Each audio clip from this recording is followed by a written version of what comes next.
think we should get started. All ready for the session? Okay, hello everyone. Greetings from Geneva. I am Dr. Rinchen Chofel. I am the member of CRC committee chairing this working group parallel session on developing quality care, alternate care services. I will be supported by Rebecca Smith and Lopa Bhattacharjee from the Civil Society Support Group. I have Chanmi from OHCHR, and of course, my young friend, Zara, who will be my co-host. As we enter the second day and final day of the DGD, I'm sure most of you who were listening in or participating on day one yesterday, both from the opening session to the closing and the 3 working groups, you can very clearly make out that the focus definitely in all the group sessions and all the statements made focus on developing quality care services and also developing a clear understanding and contextualization of what quality care services is. So in this working group, this is what we are going to discuss and put a better highlight and focus on this one. What I will do is now provide you, all of you, a little bit of clarity and understanding on how we will proceed forward, particularly on the accessibility and practical details of our working group session. Our speakers will speak slowly. If they are speaking too fast, please let us know by sending a comment in the Zoom Q&A. You may also post your questions in the Q&A anytime during the session. The questions will be brought up in the conversation after the presentations. There will be language interpreters and captioners in all sessions. To access this, use the Zoom toolbar at the bottom of the screen and click interpretation and or closed caption to make your choice of format and language, including English speakers. Sign interpreters will be visible side by side with the speaker. There is international sign in all plenary sessions and some working groups, and American Sign Language in the other working groups. On safeguarding and etiquette, good practice for the Q&A box, address your questions to the panel as a group and not to a specific person. The session is being recorded. Panelists may rename themselves and use an ally instead. Reminder to children, put last names in your Zoom name, first names or pseudonym only. Please be respectful and inclusive, such as questions that personally attack a child or ask for their personal information be removed. Do not private message a child or young person. If you'd like to follow up with the child or young person on a professional basis, please contact Amy, amy.draghi@wearlumos.org, who can put you in touch with the child or young person supporting organization. Finally, we also have a graphic facilitator with us, and the drawings will be shared afterwards.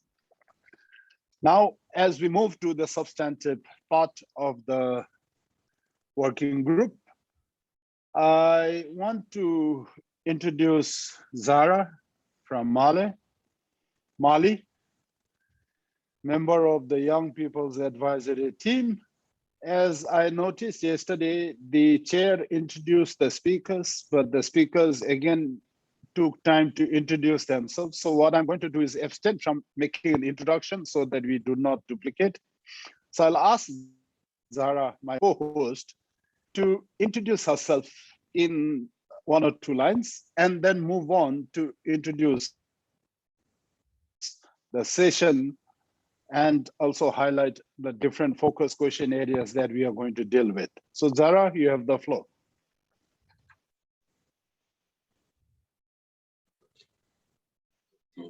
Bonjour. Hello, À tous et à toutes. Je m'appelle Zara Sissi. my name is Zara Sissi. I am from Mali.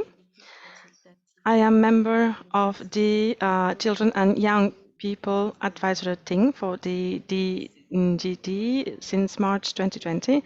I am very interested in the rights of the child, and I have had to carry out several actions and projects on children in vulnerable situations, in particular children living in the street, children in conflict with the law, and children in care facilities. I work in close collaboration with Amnesty International Mali. Thank you very much.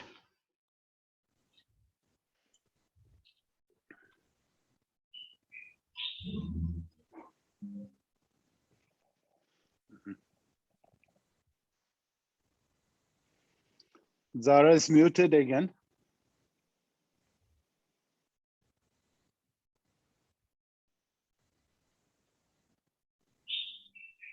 Yes, you're unmuted now.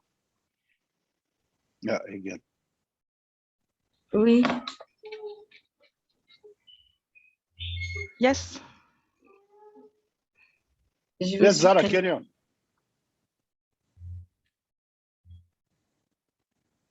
Oui, je disais que je travaille en étroite Yes, I was saying that I work in close collaboration with Amnesty International Mali, and that's the end of my brief presentation, actually, and introduction. Yes, and would you also like to introduce the technical session, the questions that we will be looking at as a guiding factor for the webinar, for the group session? Alors, bienvenue à chacun dans notre groupe. Sure. So welcome everyone to our working group. The theme of the group is providing competent quality alternative care services. I want, first of all, to thank our speakers and discussants for joining us. Some of the questions that we will address today are the following. How can we provide quality alternative care services for children? And what does quality care mean for children and young people? And what are the lessons learned from support for foster care and the establishment of foster care systems and support systems for caregivers? Then we will see some positive examples of improving the quality of services. What is blocking us and how can we overcome these challenges? And finally, what can governments do to achieve this?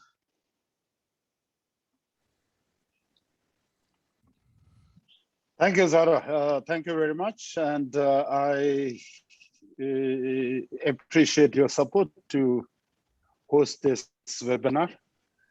We will now proceed to the main session of the webinar.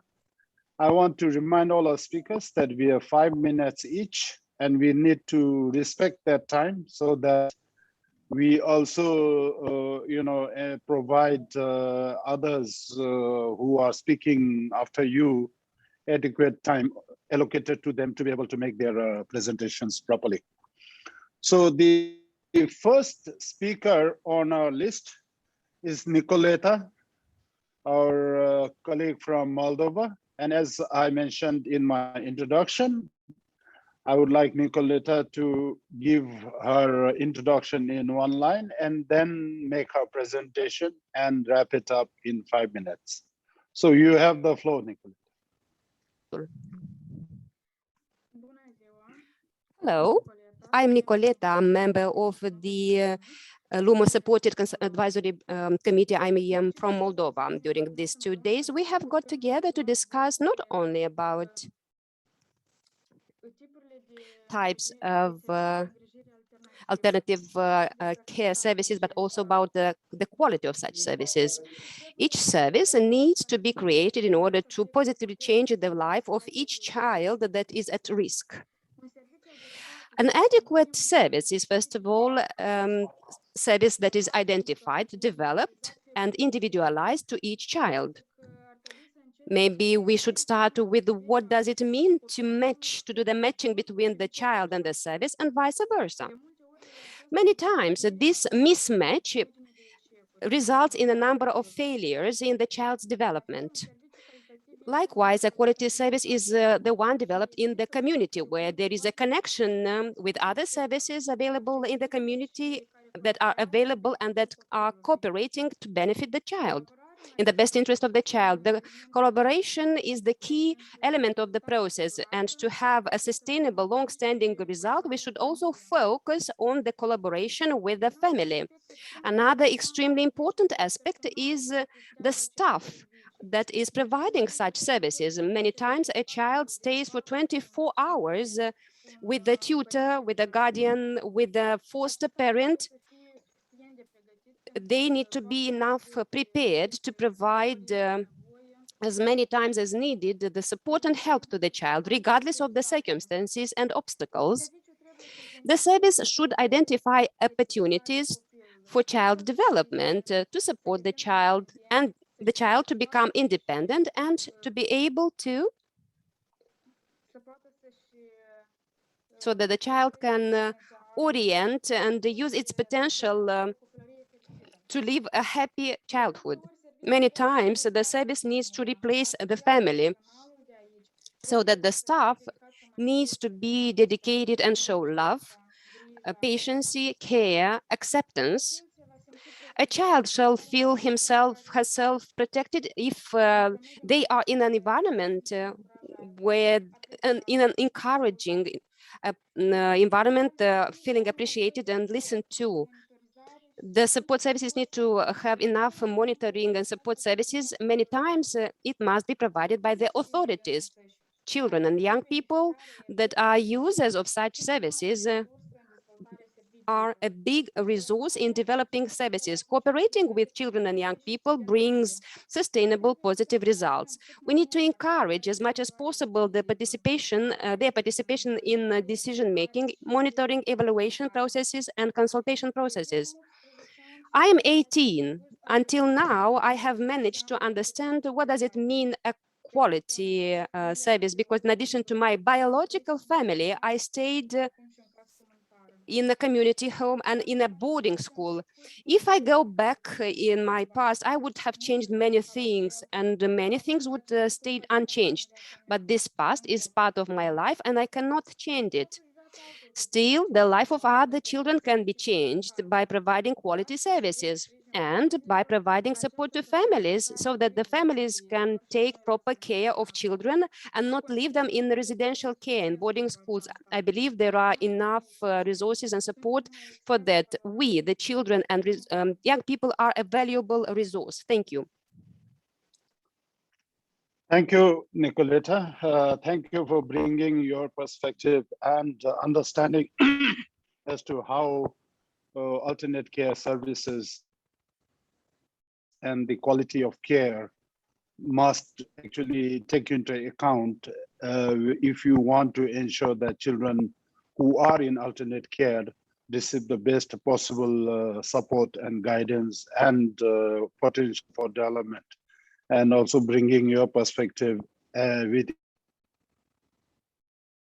your lived experience.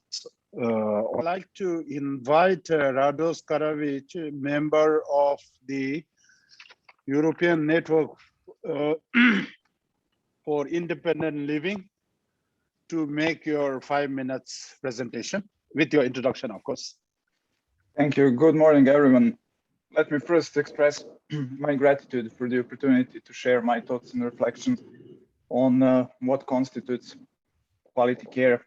And in my presentation, I will be focusing on disabled children, because I'm a disabled person and an advocate for children's and disability rights.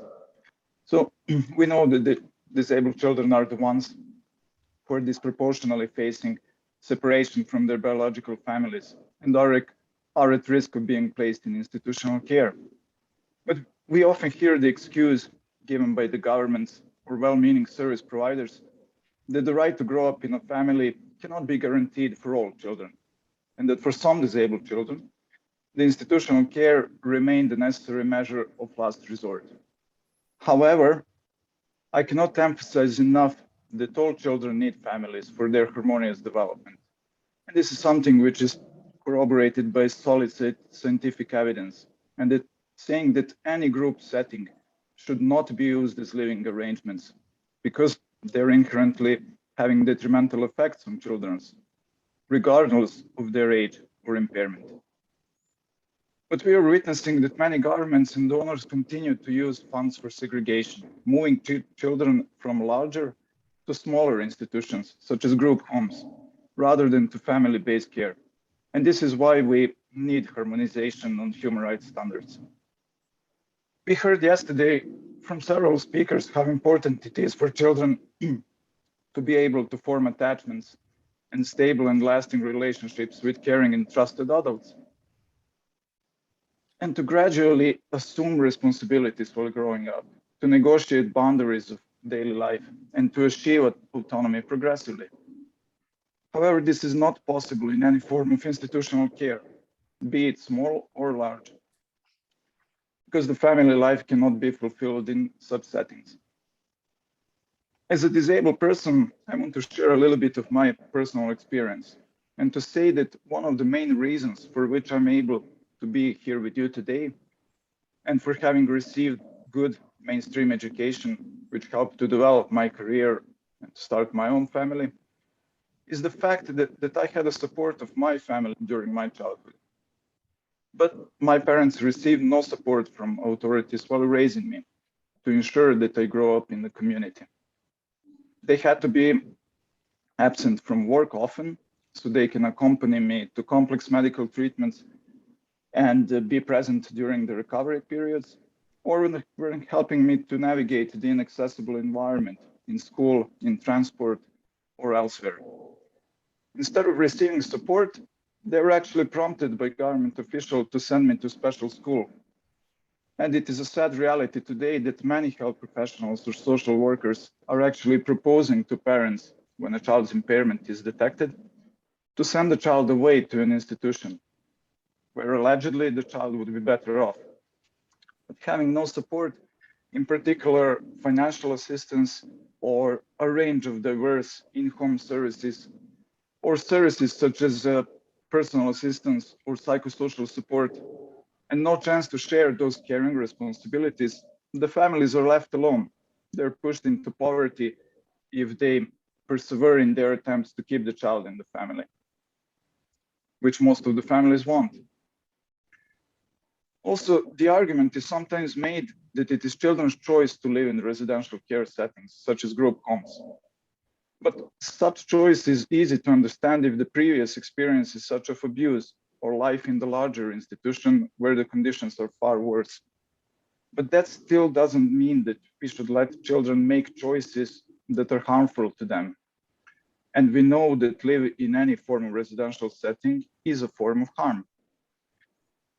Children are entitled to the right to be heard, but still, the adults should be the ones who are balancing children's views against the need for protection. The choice which provenly leads to harm, such as a choice to live in residential care, small or large, should never be given to a child, especially when we know that this is a false choice, basically. And I say false because it stems from the lack of investments in family-based alternatives. So the meaningful choice is not possible. So I would conclude by saying that we need harmonization of human rights standards to protect the right to grow up in a family and to ensure that government service providers and donors take unified action to promote the right to family life. So let's make sure that every child has the right to grow up in a family and the segregation remains a thing of the past. Thank you so much. Over to moderator. Thank you, Rados, for bringing your perspective and drawing clear,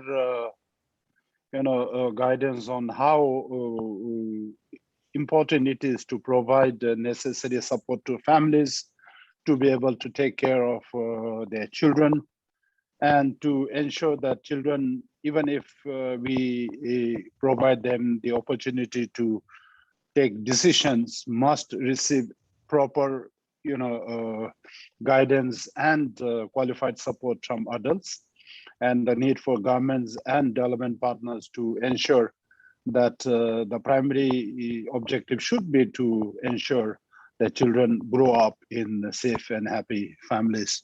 Thank you very much for bringing that perspective in. Now it's my privilege to invite our third speaker, Mario, a young friend from Bolivia. You have the floor and 5 minutes.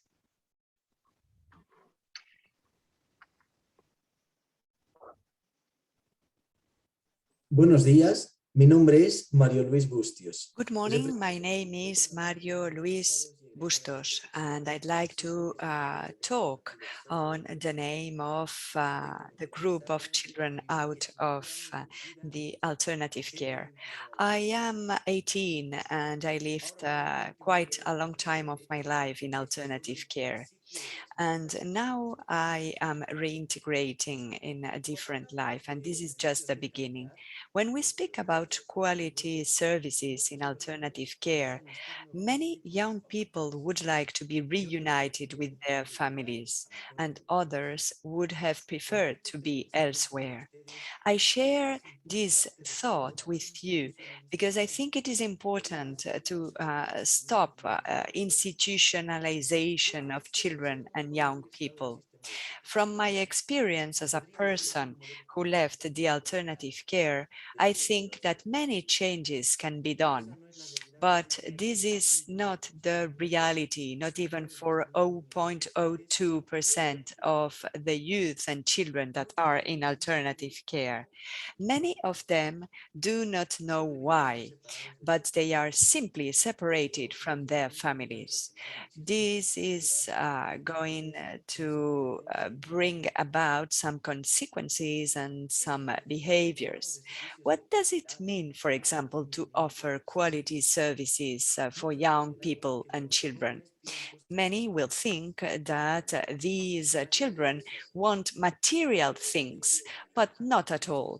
When we speak about quality, we would like to be in an institution where we receive all the benefits, all the material things, but especially a human quality, where every one of us can express his, her security, where the mother, where this person becomes a pillar and a benchmark. In many of these alternative care centers, the staff is constantly shifting, and this is not positive at all for children and young people. We are working with human lives, with people who have feelings, and even more when we will have to face all this institutionalization process the children and young people have gone through, and especially if they have been separated from their families. This is why the staff and the people should be there on a stable basis so that the children and young people can make an easy and smooth transition, because these qualified staff are very important in our training and learning process. This is also applicable to our exit of this alternative care, because on many occasions we have not been duly prepared to make this transition. Most of us, when we are in our majority of age, we are simply expelled from the system. It is true, these children might be 18 years old, but taking us out of these secure places brings us harms and also some negative feelings and fear about institutions. I also would like to talk about some very important and meaningful experiences for us. As a representative of Aldeas Infantiles, I was very lucky to be in the right place. Not only was I given a shelter, also food, but especially a family, a place where I felt comfortable. I could explain wonders about my life because I was lucky to be there. And I would like to repeat this word. I was lucky, luck. This is the problem of the alternative care. It all revolves around being lucky, and it shouldn't be so. In Mexico, a young friend of mine was transferred on many occasions to different institutions. He was reintegrated in a family 3 times, and he escaped when he was 6 years old. He was brought back with the people who ill-treated him, and he was constantly going through this very harmful system of going in and out. Some of us have been lucky, others haven't. We talk about quality and we think it Thank is you, Mario. infrastructure. You need to stop now. Only have 1 minute and a half left, Mario. You have almost run out of your time. My Okay. apologies. Can you conclude? Yeah. All right. Everything I have been mentioning could seem very small to you because time plays a role against us, and quite often it is something that harms us. We hope this is not the last time that our voice is heard. Please do respect our rights, and we hope that our dreams can come true. They depend on the institutions and society. We do not want to be labeled, but please really help us and believe Thank in you. us. Thank you. Thank you, Mario, for your wonderful presentation on what your lived experience tells about what type of services should be provided and how this quality care in the institution shouldn't be left for chance and on luck, that it must be grounded and properly institutionalized, and children receive the benefits of the services that are provided. Thank you very much. Now, after hearing our 3 speakers, now I will bring on board our discussants. And the first discussant who will be invited is His Excellency Nevin El Kabag, Minister of Social Solidarity of Egypt. Your Excellency, you have the floor, and if you can also use 5 minutes for the presentation. Thank you.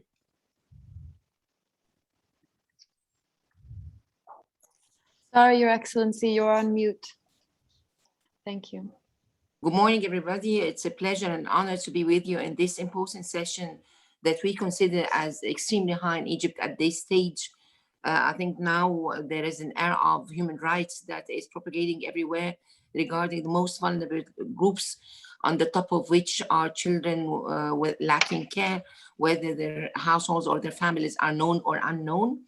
Egypt has ratified the Convention for the Rights of Children in 1989, and eventually there were a series of laws that ensure the rights of children for care and family care. And we have also the Constitution in 2014 that was issued and that asserts this due to the sensitivity of the issue of adoption, because in Islam, in Egypt follows the Islam laws and commandments. And according to the Islam laws and commandments, kafala or adoption is forbidden.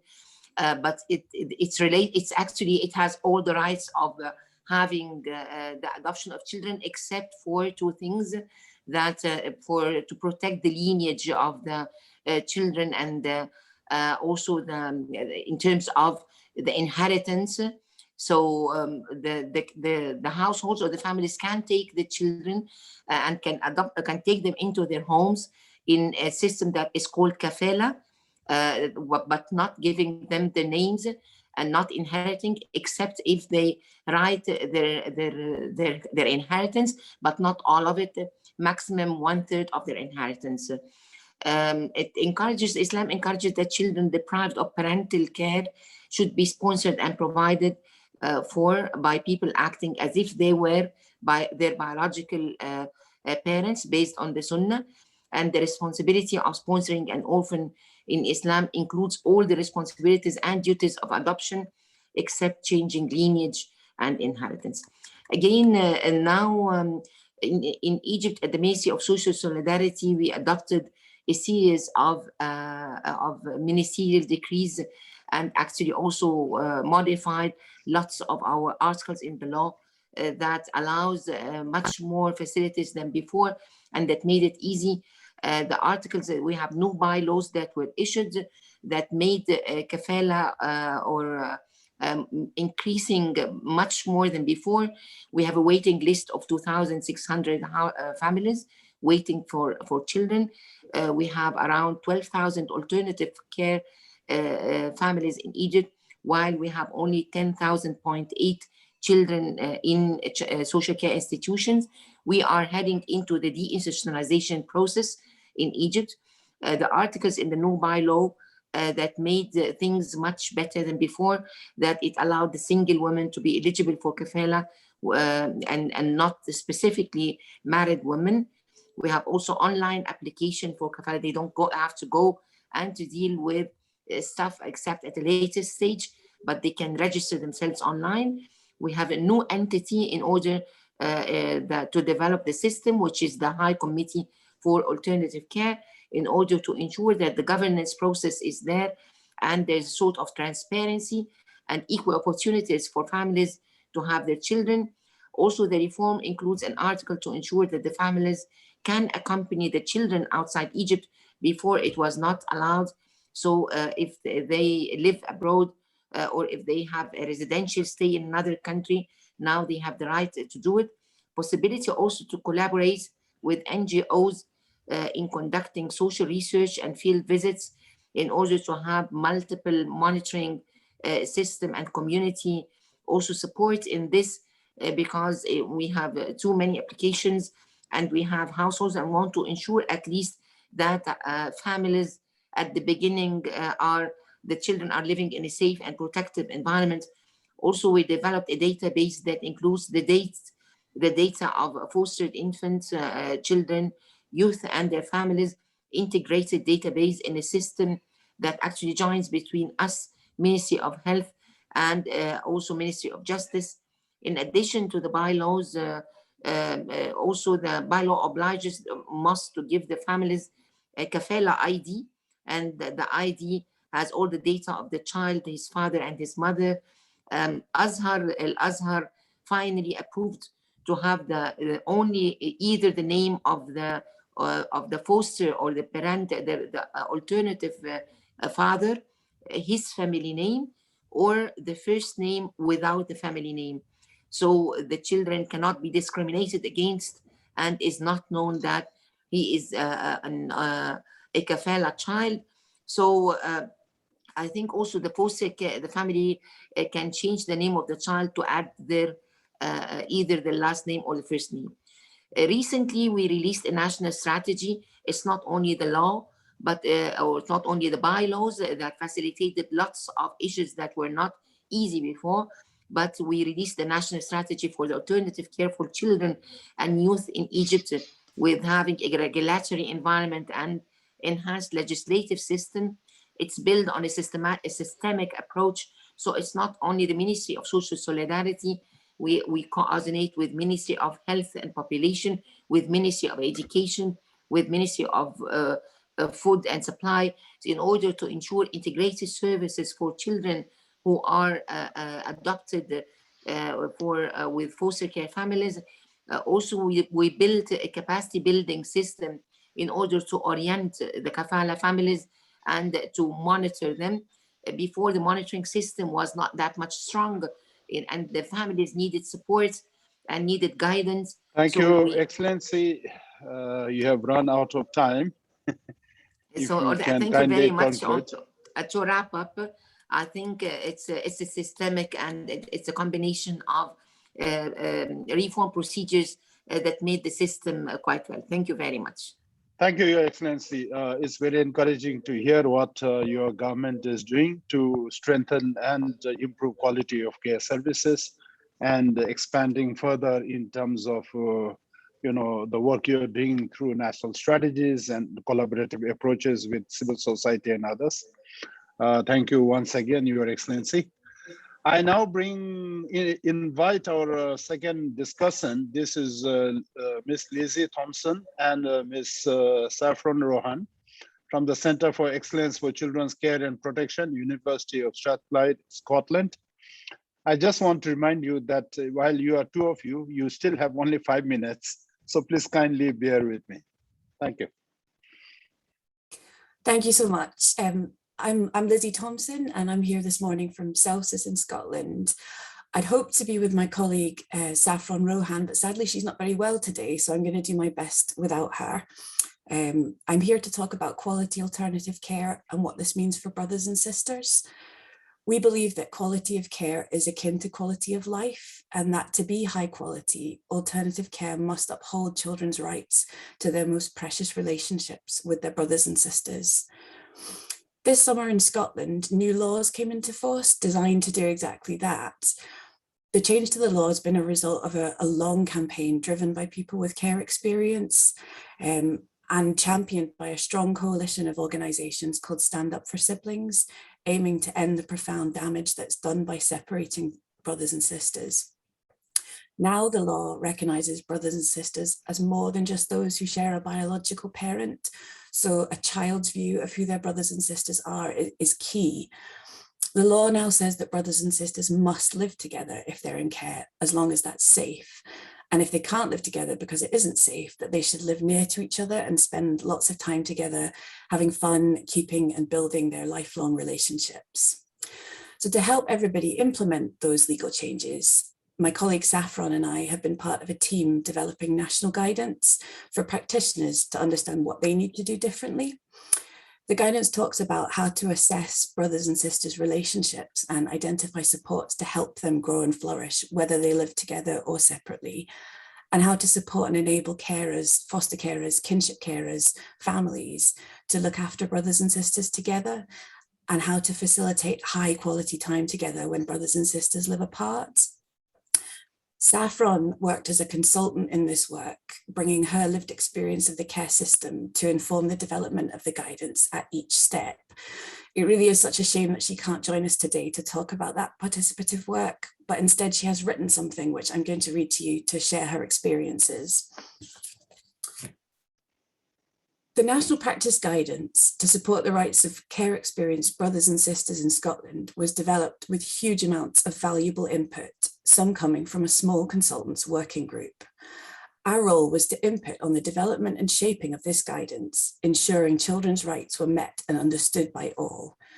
We wanted to make sure that those working with young people were able to offer the best possible practice and support to allow brothers and sisters relationships to grow. Many of you will already know how important these relationships are.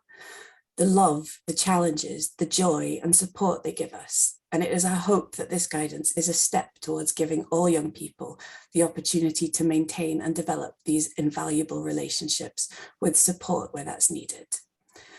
As consultants with lived experience, we sincerely believe that we offer a unique perspective. By using both our professional and personal experience to contribute meaningfully into this guidance, we tried to ensure it has young people and their best interests at the centre.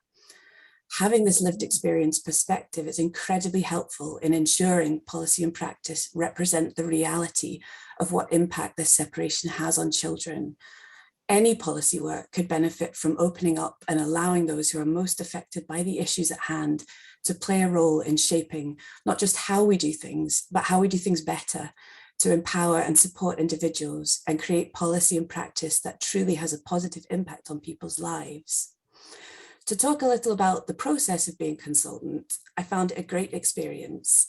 Celsius approached us with the opportunity and it was a big piece of work, so I was a little apprehensive and didn't quite know what to expect. But that didn't last long. Celsius had set up a series of writing workshops, the first of which helped us gain more in-depth understanding of the policy background and relevant changes. Overall, the sessions were very friendly and informal, although still structured and somewhat focused. They allowed time to build relationships and chat at the start of sessions, and staff were encouraging and supportive. We had the opportunity to choose which parts of the guidance to focus on, and we're able to really use some of our experience to inform the structure and content. Seeing the finished result made us very proud to have been part of something with the potential to make lives better and ensure young people in care have the same opportunity to nurture sibling relationships as everyone else. It is my hope that this guidance will give practitioners the knowledge and direction to ensure children's rights are continually upheld and these crucial and meaningful relationships are supported to flourish. So lovely writing from Saffron, I'm sure you'll agree. We hope this approach, not only valuing lived experience to inform policy, but also to write it, can become standard practice because it will lead to higher quality alternative care. Thank you very much. Thank you, Lizzie, and please convey our good wishes to Saffron. I think your message about ensuring that brothers and sisters grow and flourish together, and if not, ensure that high quality time is provided if they are living separately, and all the things that would strengthen family bonding and opportunity to grow together, I think are very important and powerful messages. Thank you very much. I now bring our next discussant. Jacob is a self-advocate from the United Kingdom. You have the floor. Hey, hello. 5 everyone. minutes again. Yeah, I've got a timer going. Hi, my name is Jacob Arturio Braden. I'm a gay man who grew up in the care system. In fact, I spent most of my life in the care system in the 1970s and 1980s. Yes, I am that old. So I'm going to talk about LGBT+, so that's lesbian, gay, bisexual, transgendered, non-binary, etc., young people in the care system. Now, generally speaking, this is in the UK, young people who are identified as LGBT are more likely to self-harm and more likely to attempt suicide. So they're seen as a vulnerable group of young people. Young people in the care system, we use the term looked after child in the UK, are also a vulnerable group of young people. So if you talk about LGBT young people in the care system, you are talking about young people who have two vulnerabilities: their sexual orientation, gender identity, and the fact that they're in the care system. Now, they face many issues and difficulties, in regards to their own perception of whether or not it'll be safe for them to come out and tell their foster parents or tell the residential care workers or their social worker, or usually the term social workers, because we have a problem with retaining social workers in the UK, so they have multiple changes there, about their sexual orientation and gender identity. They do face, in some respects, homophobia, biphobia, and transphobia from their caregivers, i.e. their foster parents, residential social workers, etc. They also face a degree of over-analysing the fact that they're LGBT+, with some saying it's because they're in the care system, that's why they're lesbian, gay, or bisexual, that somehow the care system's made them that way, which is categorically untrue. Most research bears out the fact that it will not have an impact on your sexual orientation. In my experience, I've heard some people say that they're attention seeking, which is like, no, if a young person wants to seek attention in care, they normally break something or, do something very, very naughty, to get the attention that they're looking at. And if they are seeking attention, then, we need to look at why are they doing that. There's obviously something going on there that's not good. In regards to alternative care and making it better, really there needs to be it needs to be a safe environment for the young person to explore their sexual orientation and or gender identity. There needs to be, in some respects, a hands-off approach in terms of not like for, you know, because there may be good intentions. So they might say, oh, we're going to send you to a youth group or this service. Now, the young person may not be ready for that. So they need to respect the young person's own journey in terms of their sexual orientation and or gender identity, in terms of them going at a pace that is comfortable for them, and to ensure that they're being safe as well if they're slightly older, you know, if they're, you know, 16, 17, 18, that they're sexually safe in terms of their behavior and stuff.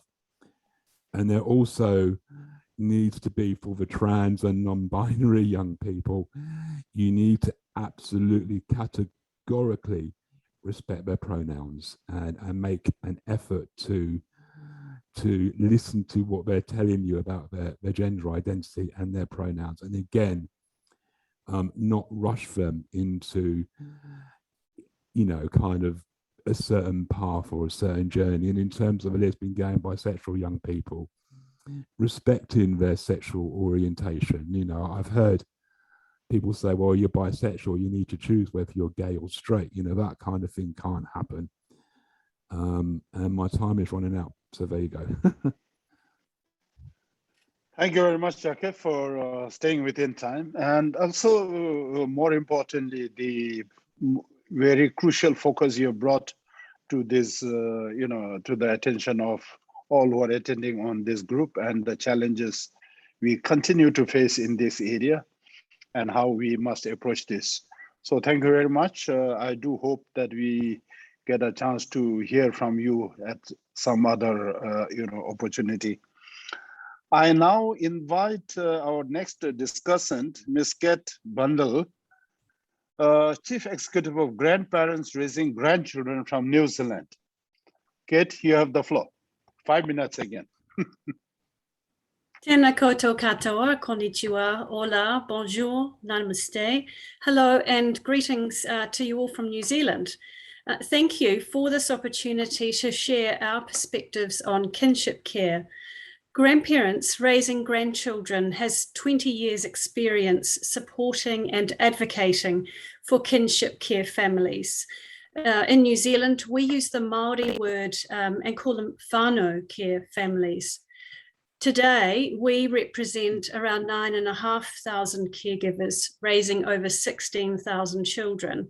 And in this session, I would like to discuss where we're getting stuck and what government should be doing to achieve quality services for children in kinship care.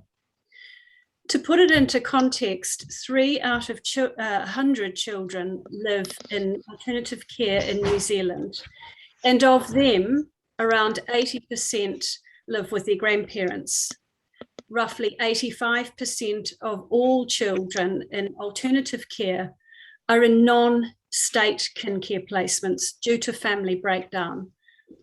We know that their outcomes and the degree to which they can recover from past trauma and have their well-being needs met is directly linked to the level of support and resources that their caregivers can access to support them.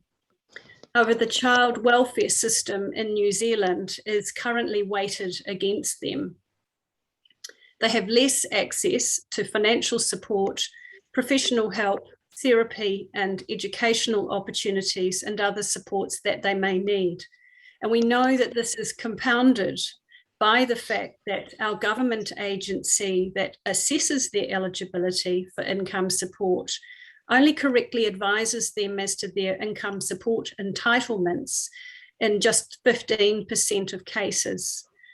Secondly, social workers usually facilitate children into the care of their grandparents or extended family through a process involving a meeting called a hui a whānau. And while this is meant to be a culturally safe and family-led process, and it's for the child's placement and to support agreement regarding their placement, too often we see that it is driven by social workers' agendas. The resulting arrangements often leave the grandparent caregivers floundering, unaware of their rights as caregivers, with no provision made for their ongoing financial needs for the child or indeed their legal status of care. Their grandparents often can't access a lawyer or qualify for legal aid, and they struggle to help the children recover from trauma. This is where we play a pivotal role, providing specialised advocacy services and programs to ensure that children are well supported within their family, or whānau as we call it, through access to income support, information that supports their well-being and best interests. For example, we know that over 60% of children in grandparent care have a psychosocial or cognitive disorder that's been linked to their experience of trauma. This often results in challenging and troubling behaviour, adding further stress. And COVID-19 has definitely exacerbated this experience. So we've developed a trauma-informed care workshop program that is specifically tailored to the grandparent care dynamic. Our advocacy at government and policy level has also led to legislative change for more equitable and accessible financial support for their grandparent caregivers. They still don't receive the same supports as foster carers, but we are getting there. The other issue is that government relies on NGOs like us working with these families, but we are all significantly under-resourced for our caseloads. Just 12% of our funding comes from government, yet the demand for our services is great. Considering these issues, I have 5 key recommendations for change. One is that caregivers need better access to legal aid and advocacy services. Secondly, further law reform is needed to ensure equity with foster carers. 3, law change is needed to ensure that a child qualifies for support from the time of their alternative care placement and a clearer legal pathway to guardianship if needed. Fourthly, social workers themselves need more effective cultural safety and competency training. And finally, and most importantly, more resources are needed to ensure that the children have access to therapy and counselling services, disability supports and learning tools that enhance their well-being. So Thank you, Kate. We have run out of time. Sorry. If you can conclude. Yes. In our submission, really, we feel that with these changes, this will help children to realise their true potential in care of their grandparents or other kinship caregivers, and so that they can thrive and lead resilient and healthy lives. Ngā mihi nui kia koutou katoa. Thank you, Kate, and for elaborating the beauty and the potential of children growing up with their grandparents, and the huge challenges as well in terms of how to bring up grandchildren for the grandparents. I'm sure this is something that will be wonderful to explore further in the discussions for quality care as we move forward. So thank you very much, Kate. Now I introduce Mr. Jorge Arriola and Miss Maria Jose Meneses, foster care parents from Guatemala. 2 of you also have 5 minutes, so if you can start now. Muy buenas noches. Good evening. I hope you're all fine. My name is Jorge Arriola and my wife's name is Maria Jose Meneses. We are currently an alternative family of a 17-year-old teenager with her 2 twin daughters. In our country, the children that need an alternative family is not always a baby, but most families think that it's easier to take care of babies than of older children. Among the main challenges that we've been facing as an alternative family is the social perception. People around us, most of us, most of them don't understand what we're doing. And 80% of our extended family, our own extended family, don't truly agree. They perhaps won't say it directly, but they're sort of impressed when they see our child calling us mom and dad or granddad and grandmom for the grandchildren. We have received in the positive side some training, and this has helped us modulate our expectations with regards to the education, the attitudes of our child. This has helped us a lot after the first period, when we really understand that these children are coming from very difficult contexts. And of course, these are very hard emotions we need to live through after the first honeymoon period, when we're happy because we received the child. Well, another important thing is the community. Through the church, we've met people who are aware and know a lot about taking care of orphans. And we also have a friend who's visiting us every week. And that day I'm really happy, because it's an easy day for me when I can cook, and here the children are benefiting from the support of the community, who do understand, people who actually understand our situation. So there's a lot of need of support in our country, because of course we now have 3 children in our home. So one of us cannot work, and because we need to take care of them. So we really need to receive some financial support that we are partly receiving. Another important beneficial thing for us is that we must remember that we need to love them. And these children have suffered a lot in the past. And now we've learned that we cannot take that as personal things against us.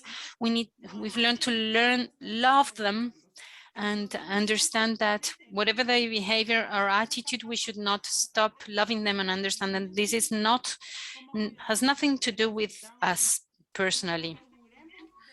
So my message is that families really need to be able to take care of children in a loving way, and we also need to change the social perception, and families also need some community support, because not all families need to be alternative families, but we all should help alternative families, or at least understand what they're doing. So my recommendation is, you need to be able to love without expecting anything in exchange. Thank you very much. Thank you very much.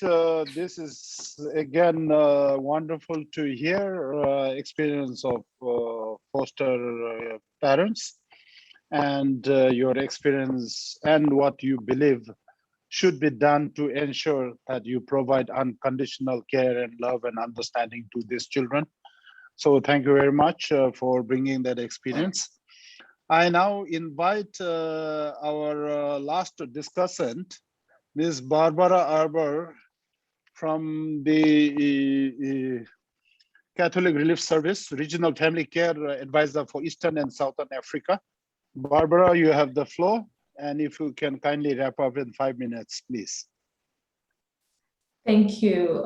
Good morning, good afternoon, and a very good evening to everyone joining us today. My name is Barbara Arbor, the Regional Family Care Advisor for Catholic Relief Services. Over the years, I've had the opportunity to engage with several actors, both government and non-government, across the Eastern and Southern African region. And there's a lot of learning around quality alternative care that's coming up that we've already had. But for starters, we are seeing the increasing need to understand the status of alternative care systems in specific countries. A participatory self-assessment that is inclusive builds consensus on priorities and actions to advance care reform, setting a baseline to track change as it progresses. Countries like Uganda and Kenya carried out such self-assessments in 2018 and 2020, respectively, and they're seeing a positive move in the right direction. These care assessments have informed changes in legislation. Now, as we've already had, legal mechanisms reinforce the government's leadership role and guide the implementation of alternative care in a way that is child-centered, that is understandable, and that is effective in addressing country-specific needs. For example, like we heard from Her Excellency, kafala is a care option that resonates with the Muslim context, such as Zanzibar and in Egypt. Countries in the region have taken steps to domesticate the UN guidelines on alternative care and develop guidelines to standardize and improve practice. In Uganda, for example, many organizations were implementing foster care, but all of them were doing it differently. So that needed to be standardized. Kenya, on the other hand, realized the need to have a national care reform strategy to guide their next steps. Relatedly, we see the increasing need to take a holistic approach to the provision of quality alternative care. This means we should set up or strengthen gatekeeping mechanisms and protocols to prevent unnecessary separation by applying the principles of necessity, identifying the most appropriate care option when needed, prioritizing family-based care, and ensuring that the children's views inform decisions about care. And I think Nicolette alluded to that process of matching care services to the needs of specific children. In Uganda, we've set up alternative care panels, both at the national and district level, to support this process. Kenya is likewise in the process of finalizing their gatekeeping guidelines that sets up alternative care committees at sub-county and county and sub-county level. And I think a quote that for me summarizes the importance and need for gatekeeping is from a Kenyan government official who said, "Gatekeeping came in once we understood that care reform is not only deinstitutionalization. We must also focus on prevention, and gatekeeping is the how." So very, very key statements there. Another key learning is the importance of having available a wide range of quality alternative care options, because quality care is also suitable care, as we've seen from all the presenters that have come before me. For example, countries with well-established systems for residential care will gravitate towards this care option whether or not all children need this type of care. And I think a presenter was talking about children with disabilities and how we are tending to use residential care for them, whether or not they actually need it. We need to invest in family-based alternative care models that are adequately resourced and incentivized, such as kinship care, such as foster care, and such as kafala and guardianship, to allow the child to remain in family surroundings within their culture and traditions. However, these should be temporary measures that lead to permanent, longer-term and sustainable solutions for children. Now, all of this must be integrated within the broader child protection framework. Mainstreaming alternative family care into national social protection systems and programs will ensure holistic, integrated, and sustainable approaches for the care of children. The government of Uganda has, for example, adopted a highly participatory, multi-sectoral approach to coordinating alternative care, involving a variety of line ministries and development partners with a wide range of expertise, very similar to stories we've had happen in Egypt as well. So in conclusion, all in all, the committee should hold state parties accountable for strengthening these elements with a strong emphasis on family-based care options that lead to appropriate and long-lasting solutions for children. Thank you very much.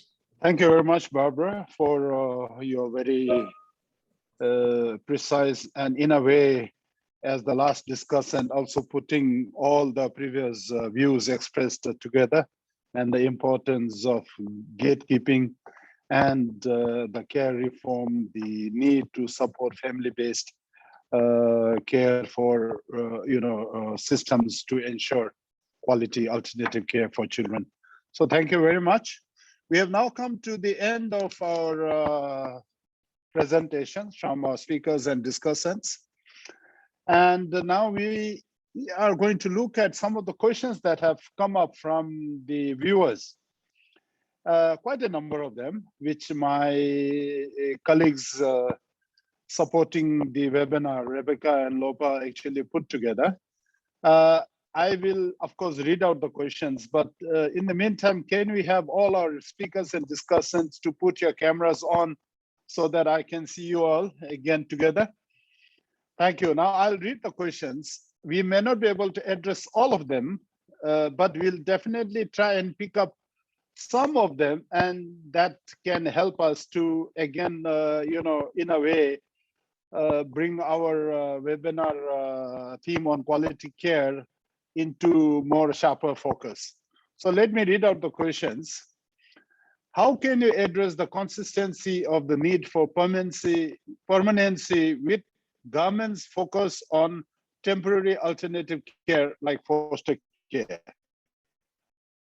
I think this can be something that can be asked all of you, because everyone touched on this.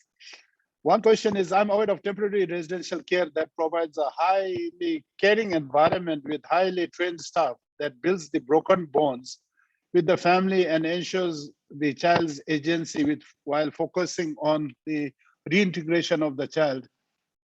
What do panelists feel about quality in relation to this form of care?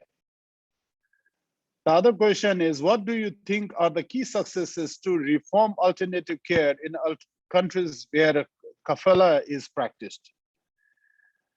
Fourth, there were many questions on quality care in extended families. How can you ensure children receive quality care within extended families?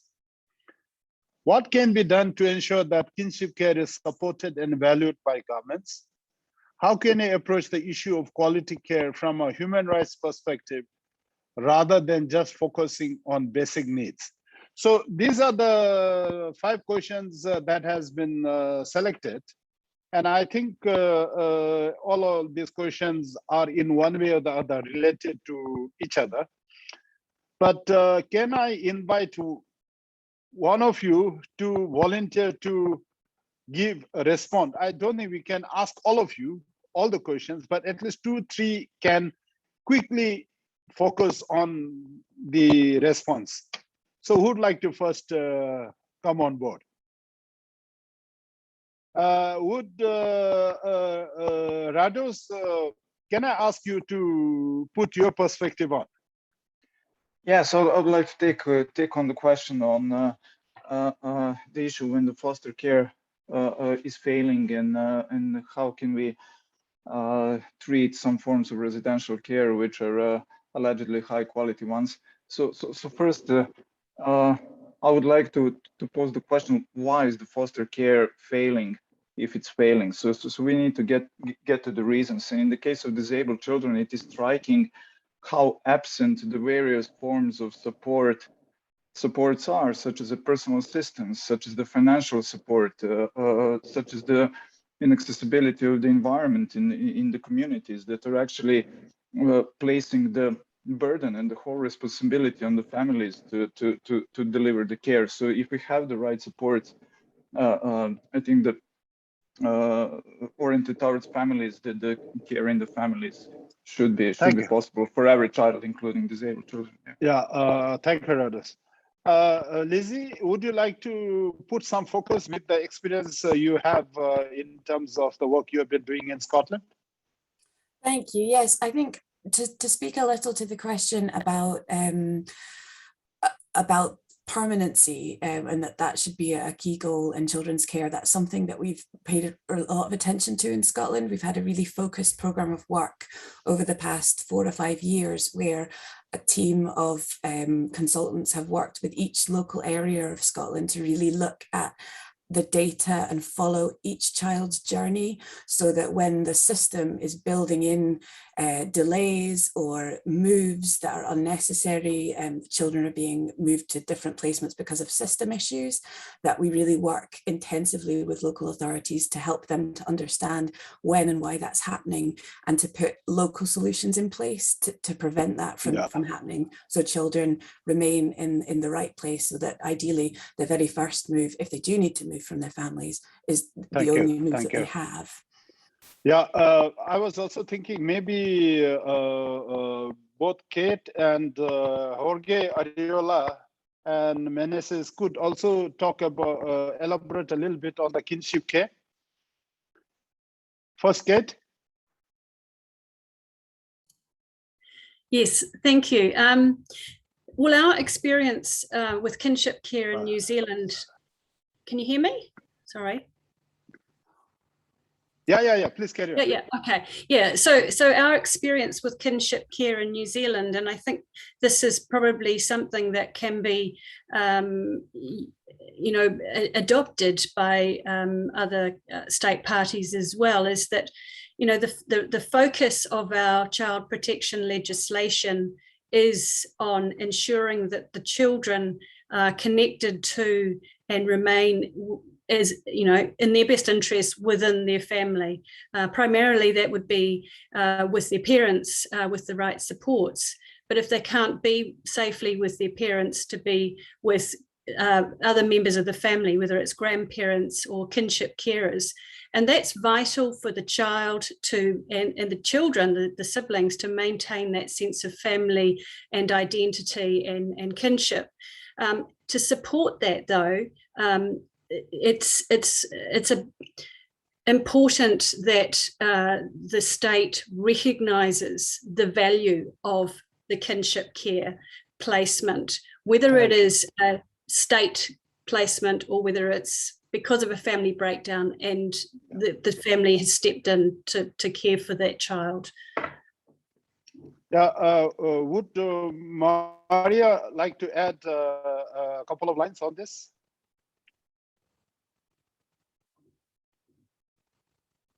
Yeah, you have to unmute yourself. You're still muted. Bien, yo creo que es más importante. Yes, I think that it is more important to stress that as youth and children, it is better not to be institutionalized. It is no good to be in institutions. It is much better to be with families, with our families, because for me, my family are my relatives, and I think that institutions should work with the families so that this family integration is possible. I think we have to break the institutionalization because sometimes there is this kind of dependence, and it can favor some children or some young people, but it can also be harmful for most of them. Thank you. Thank you. Maria Jose, would you like to share your thoughts?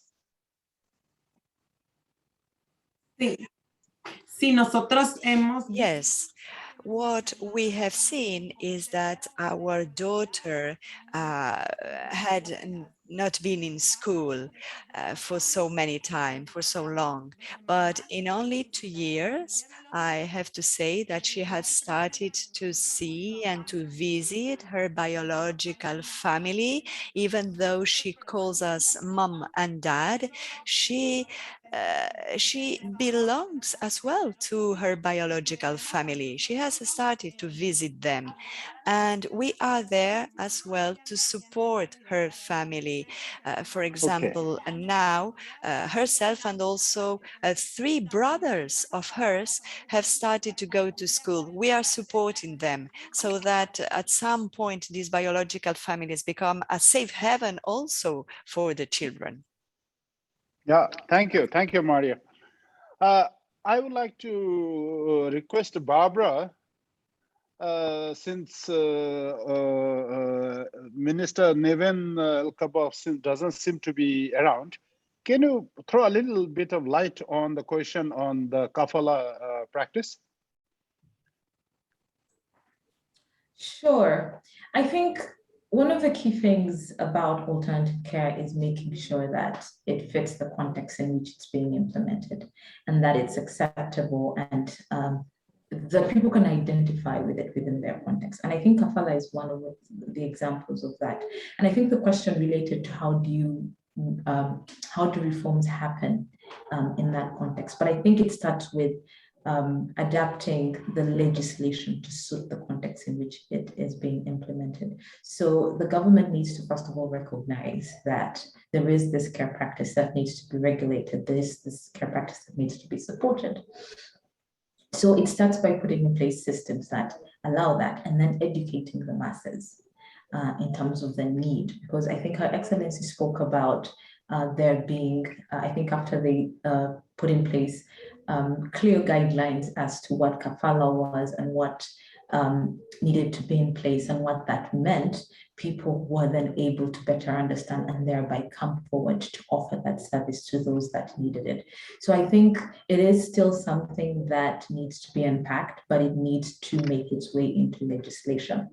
And everyone needs to, and this then needs to be communicated to the population in a way they understand. I hope that is helpful to. Yes, indeed. Now, to Jacob, if you can hear me, I can yeah. you also put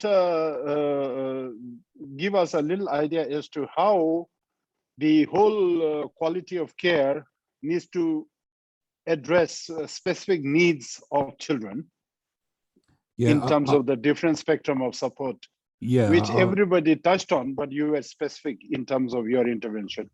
Okay, well, firstly, I think, I was very interested about what New Zealand are doing in terms of trauma informed. And I think really this needs to happen much more. We need to recognize that a good degree of children that enter the care system have experienced some kind of trauma.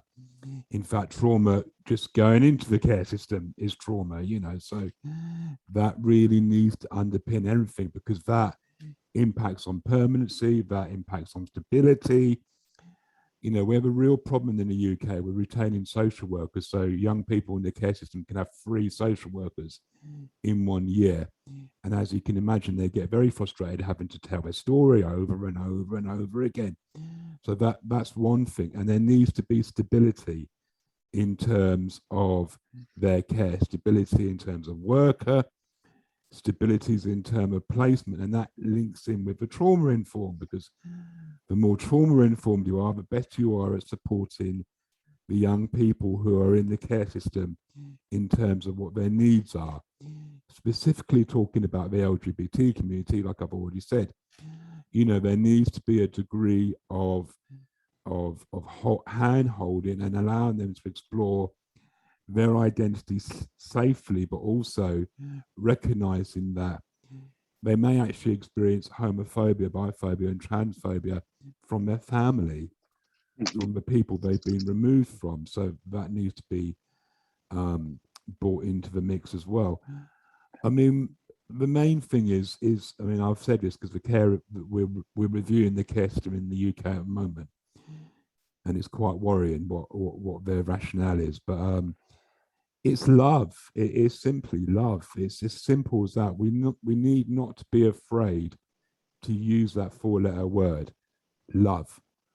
These young people, these children need love so much. They need love, and we need not to be afraid to put that into practice, to put that into policy, to put that into procedure, to put that into anything, basically. Thank you, Jacob. Now, since we are running out of time, yet I think there is one more that I need to ask. Nicoletta, you talked about mismatch. You talked quite a lot about monitoring and the need for standardization of services. And as someone who has lived experience, can you tell us exactly what needs to be done to ensure that we know exactly what we are talking about when we say quality of care must be standardized?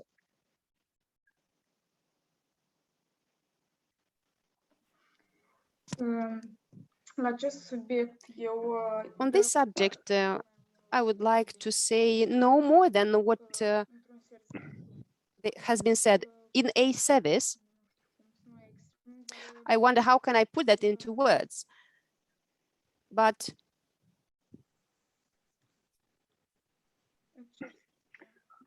Anyway, that's apologies, I'm okay. still thinking. Thank you. But basically, since you put a lot of focus on that, and since you are the only one who put a lot of emphasis on this area, so I just wanted to underline that. But thank you very much. You actually made a very clear presentation. And since we have run out of time, I want to thank my speakers and discussants for a very exciting, vibrant, and thought-provoking, and yet a very positive, expression of how we should approach the whole quality care services as we move forward, and the wide dimension of quality care that we need to focus on, and most importantly, ensuring that we need to keep children as at the center of our attention in whatever care services we provide. So thank you very much. What I will now do is bring back 2 questions using the Mentimeter, which is a very helpful tool. And with the help of my support team, can you all follow the link we are placing in the chat and enter the code to participate in this particular survey, Mentimeter survey?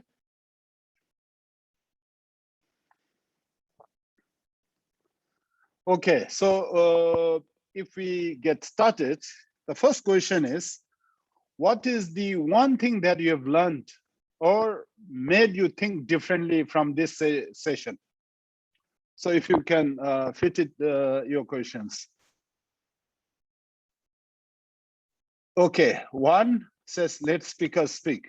I think that is something which all of us feel, I think, uniformly.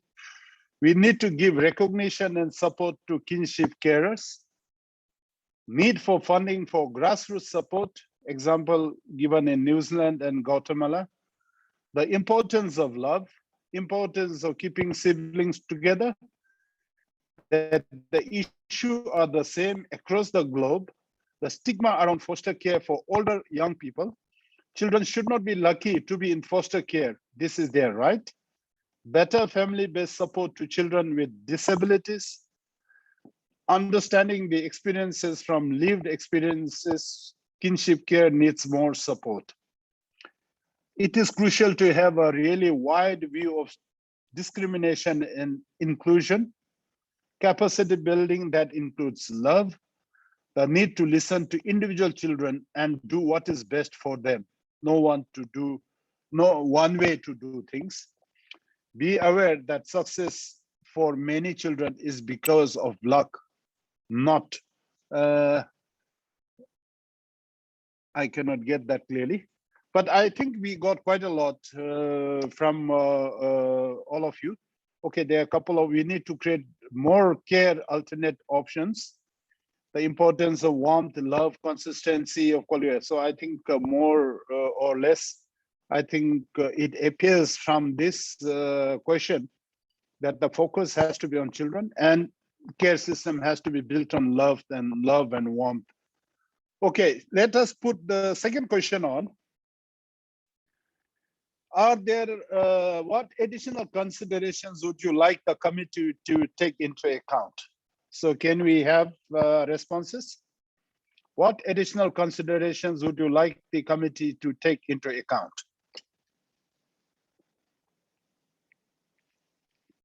There is a need for more guidance on how to provide good quality foster care, okay?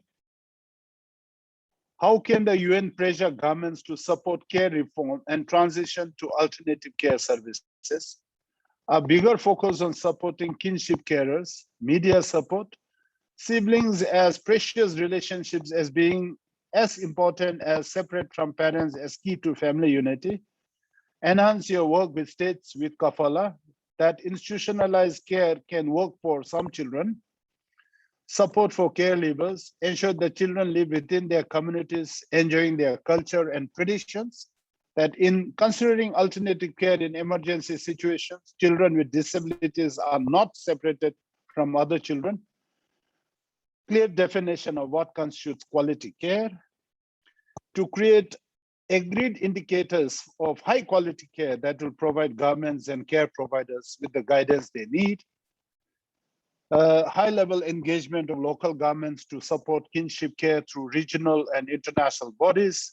How can you promote family care without denigrating residential care that is serving an important role in the meantime? So in a way, once again, I think the two questions complement each other quite well. One puts the focus on how the care system should be, and the other question, whatever you have put together, says how do we support that particular focus in terms of the quality, improving quality of care. Okay, so I think this gives us quite a good idea in terms of what transpired or what we heard from each one of our speakers and discussants. So thank you very much for that. Now, what I think we will do is bring the webinar to a close. What I will do is now see if my co-chair, if Zara is around. Is Zara around?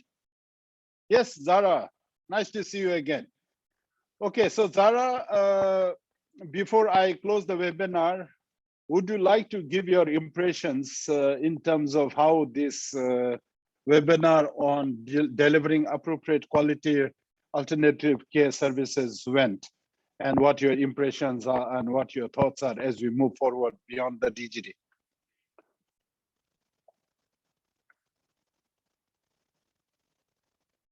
Yeah, you need to unmute, Zara. Thank you.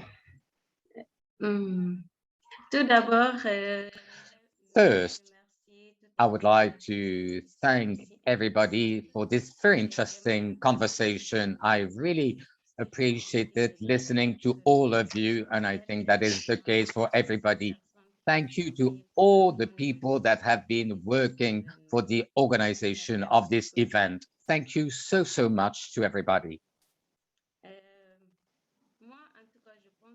I think that every child is worth enjoying a family and care.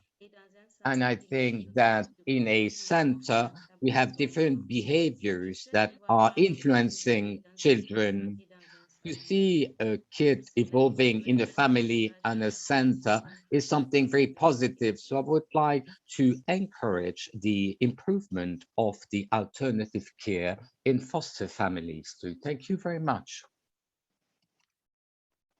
Okay, Zara, thank you very much. And now to bring the webinar to a close, I want to extend my appreciation and gratitude to all the speakers and discussants.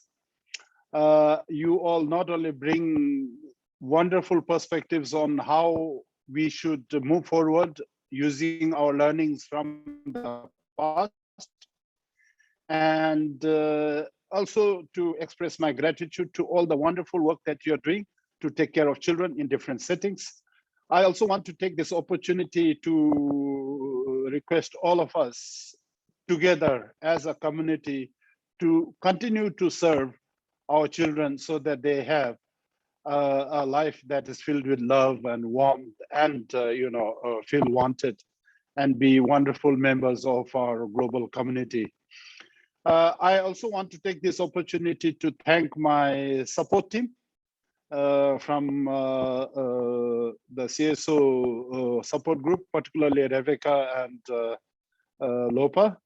I want to thank my co-host Zara for patiently, listening in and joining in to support me.